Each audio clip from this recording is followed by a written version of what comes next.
Hello guys, welcome to digital blackboard. তো প্রতিদিনের মতো আজকেও আমরা টপ কারেন্ট অ্যাফেয়ার্স নিয়ে আলোচনা করব। ওকে, দেখো আজ 9 জুন 2021। দেখো ফার্স্ট কোশ্চেন বলছে, square ink belongs to the owner of which social media major. Square ink এটা কি বলছে, কোন সোশ্যাল মিডিয়ার সাথে যুক্ত? Option A Facebook, option B WhatsApp, option C Twitter and option D Tinder. তো এখানে অ্যান্সার হবে অপশান সি টুইটার। তাহলে দেখো নোটসটা পড়ে নিই। বলছে square Inc which belongs to the Twitter owner Jack Dorsey has announced that it would invest 5 million to build an open source solar powered Bitcoin mining facility. ওকে, তাহলে দেখো square ink, যিনি square ইঙ্কের যে স্কোয়ার ইঙ্ক এটা belong করে কি Twitter owner Jack Dorsey, মানে টুইটারের যে ওনার জ্যাক ডরসি, সেই এই কোম্পানি স্কোয়ার ইঙ্ক, এই কোম্পানিটার সাথে তাই স্কোয়ার ইঙ্ক এই কোম্পানিটা কী বলছে, has announce that it would invest 5 million. তাহলে কি 5 মিলিয়ন ইনভেস্ট করছে কিসের জন্য? Build an open source solar power bitcoin mining facility. Okay, in this regard, Square Inc. has announced a partnership with blockchain technology company. তাহলে কি Square Inc. কার সাথে partnership করেছে? Blockchain technology company, Blockstream mining, and the proposed facility would be constructed at one of Blockstream sites in the USA. Okay, তাহলে square ink কার সাথে, এই যে blockchain technology কোম্পানির সাথে পার্টনারশিপ করেছে কিসের জন্য? যে সোলার পাওয়ার বিটকয়েন মাইনিং ফ্যাসিলিটিটা তৈরি করার জন্য। ওকে, যেটা ব্লকস্ট্রিম সাইটটা কোথায় আছে? USA, United State of America. দেখো নেক্সট কোশ্চেন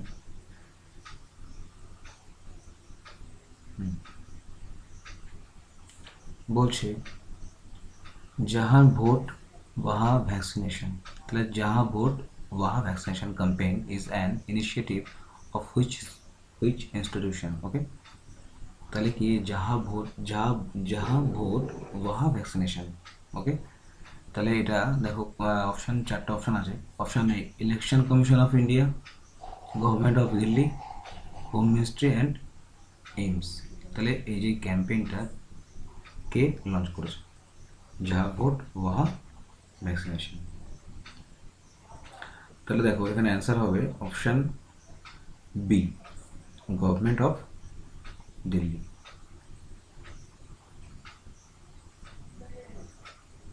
দেখো নোটসটা পড়ে নিই। বলছে the government of Delhi has launched a campaign name Jahan vote वहाँ vaccination which aims to vaccinate all the people of Delhi age 45 years and above within the next 4 weeks।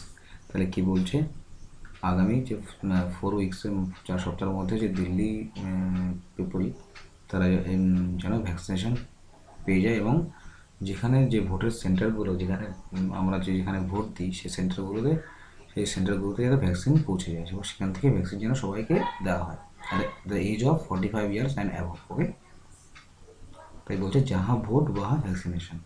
তাহলে এটাকে চালু করেছে গভর্নমেন্ট অফ দিল্লি। বলছে under the campaign people residing in Delhi have been advised to get themselves vaccinated in their designated polling station। তাহলে যে polling স্টেশনে vote দিতে যায় মানুষ, সেখানেই মানে ভ্যাকসিনেশনটা হয়ে যাবে। এই ক্যাম্পেইনটা লঞ্চ করে ক্যাম্পেইনটা করছে হবে গভর্নমেন্ট অফ দিল্লি। দেখো নেক্সট কোশ্চেন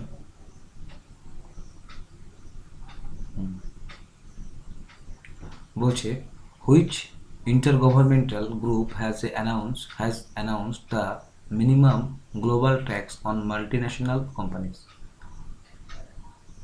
তাহলে কি বলছে, কোন যে ইন্টারগভর্নমেন্টাল যে গ্রুপ আছে যেটা সে অ্যানাউন্স করেছে যে minimum global tax on multinational companies. দেখো option A BRICS, option B G7, option D European Union, option D G20। তাহলে দেখো এখানে অ্যান্সার হবে অপশান বি G7। তাহলে কি বলছে G7টা এখানে অপশন অ্যান্সার হবে, ঠিক আছে। তাহলে কি বলছে হুইচ ইন্টারগভর্নমেন্টাল, যে কোন ইন্টারগভর্নমেন্টাল গ্রুপ, তাহলে G7। তাহলে G7 দেখো G7 কিন্তু গ্রুপ অফ কান্ট্রিজ যাদের মতামত ওখানে প্রকাশ করা হয়। ওকে, দেখো নোটটা পড়ে নিই।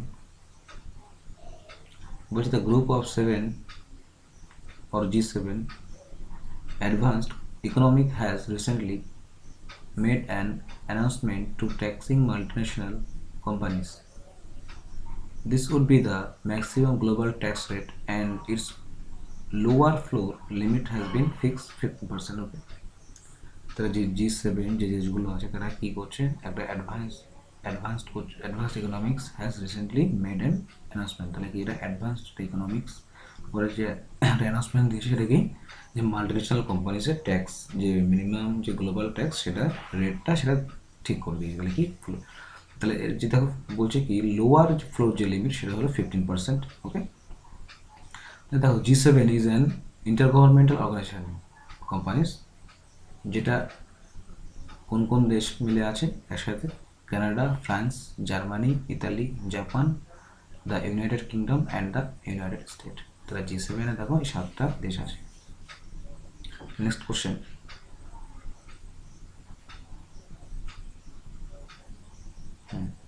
বলছে which state has released a short film on Chhatrapati শিবাজি টাইটেলড ছত্রপতি শিবাজি মহারাজ শিবরাজ্যাভিষেক দিবস। ওকে, তাহলে যে ছত্রপতি শিবাজি মহারাজের যে জীবনী নিয়ে যে শর্ট ফিল্মটা তৈরি করেছে সেটা কোন স্টেট করেছে। ওকে, যেমন এই শর্ট ফিল্মটার যে টাইটেল সেটা কি ছত্রপতি শিবাজি মহারাজ শিবরাজ্যাভিষেক দিবস। ওকে, দিবস। তাহলে দেখো অপশান, এখানে option A Maharashtra, option B Madhya Pradesh, option C Goa and option D Karnataka. তাহলে এখানে অ্যান্সার হবে অপশান সি গোয়া। দেখো অনেকে ভুল করে মহারাষ্ট্র বলতে পারে, কিন্তু হবে না, অপশান সি হবে গোয়া। দেখো বলছে the state government of Goa has released a short film on Chhatrapati Shivaji titled Chhatrapati Shivaji Maharaj Shiva Rajyabhishek Divas on the occasion of King's Coronation Day. ওকে, তাহলে যে কিংস করোনেশন ডেতে এটা কী করে ছত্রপতি মহারাজের যে সম্বন্ধে শর্ট ফিল্মটা তার সেটা লঞ্চ করেছে, ফিল্ম তৈরি করেছে। ওকে, কোন স্টেট, হ্যাঁ গোয়া। ওকে, দেখো the film has been released in Konkani and Hindi version. তাহলে দেখো দুটো ল্যাঙ্গুয়েজে এটা, দুটো ভাষায় এটা রিলিজ প্রকাশ হয়েছে, সেই কোনকানি অ্যান্ড হিন্দি ভাষা। দেখো গোয়ার যে ল্যাঙ্গুয়েজটা সেটা Konkani and Hindi version. Okay, it's covers the history of Goa and the role of শিবাজি in Goa fight against the Portuguese.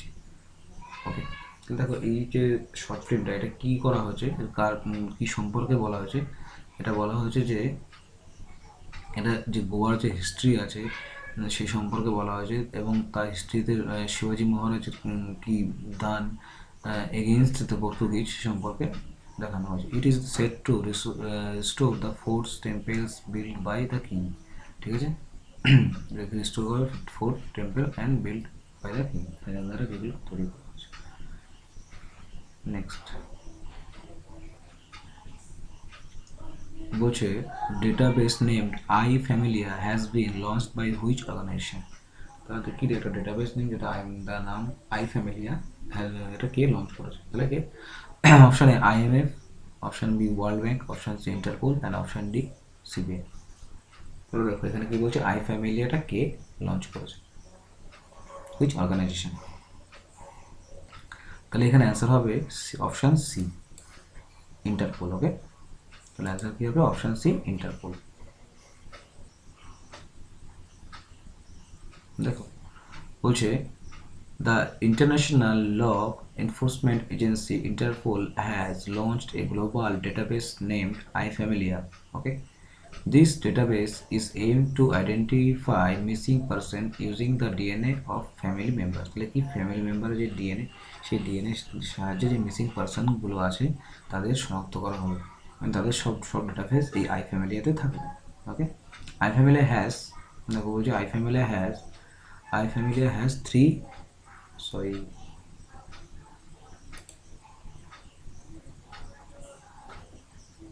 দেখো কি বলছে, I Familia has three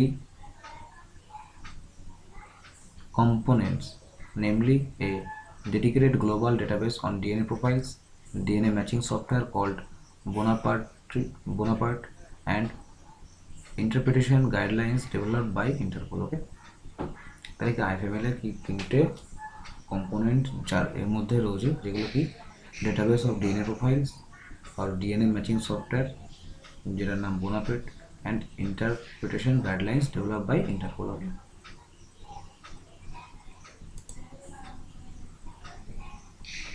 thanks for watching Digital Blackboard. Please like, comment and share and subscribe our channel.